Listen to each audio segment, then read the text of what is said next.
Buonasera e ben ritrovati con il TG Flash di Neo Sicilia. Di seguito i titoli più importanti del pomeriggio. Via libera all'articolo che prevede lo stanziamento di 3 milioni destinati all'editoria con l'obiettivo soprattutto di agevolare le piccole realtà. Sulla base di alcuni emendamenti che hanno modificato con non poche tensioni il testo iniziale, potranno ricevere i contributi le emittenti anche radiofoniche, i giornali, i siti e le agenzie.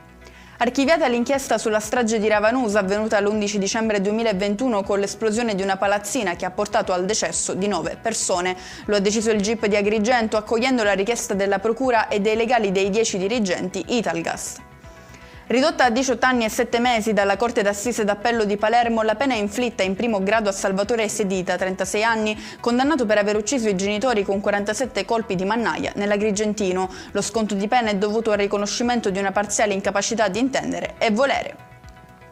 Sfrattato a Palermo insieme al figlio a pochi giorni da Natale, protagonista del dramma un uomo rimasto senza lavoro per assistere la moglie malata di tumore è morta nel settembre 2024. Senza stipendio e col sussidio di 490 euro non è riuscito più a pagare l'affitto.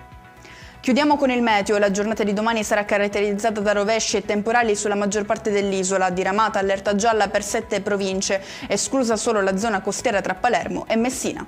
E con questo è tutto, prossimo appuntamento domani alle 13:30. Grazie per averci seguito, buon proseguimento di serata.